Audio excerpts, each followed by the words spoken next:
एक कथा मैंने सुनी थी, एक संत का अनुभव था।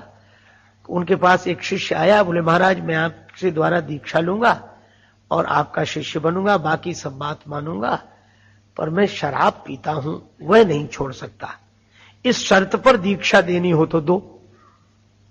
अच्छा, महात्मा भी कितने दयालु होते हैं।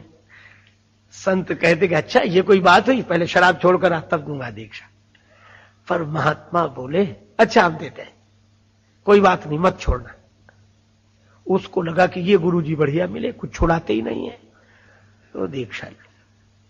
महात्मा बोले बस हमारी एक बात मान लेना। बोले सब मानेंगे, एक क्या?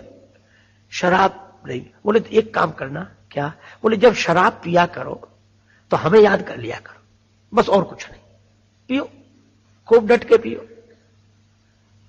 उसको लगा कि ये तो साधारण सी बात है, लेकिन वो साधारण नहीं थी बात। गुरुजी का संकल्प था, संत तो सुधारने का उपाय बता। अब वो शाम को उसकी आदत थी, तो जैसे ही शराब पीने बैठा, याद आ गई गुरुजी ने कहा था हमें याद कर लेना। अब जो गुरुजी का ध्यान किया तो उसे प्याले में इधर उधर वो गुरुजी का दिव्य स्वरूप दिखाई दे, उनकी बड़ी बड़ी आंखें दिखाई दे, मधुर मुस्कान दिखाई दे, और उसे ऐसे लगे जैसे गुरुजी वहीं खड़े कह रहे हो, क्यों शुरू कर दिया, पियो पियो, कोई बात नहीं, पियो। उसको इतनी शर्म लगी, इतनी गिलानी हुई कि पी नहीं सका। 8 दिन बाद आ गया, बोले महाराज वो तो छूट गई। गुरुजी बोले हमने तो कहा नहीं था कि छोड़ो। बोले कहा तो नहीं था, पर आपकी याद करने से ही छूट गई।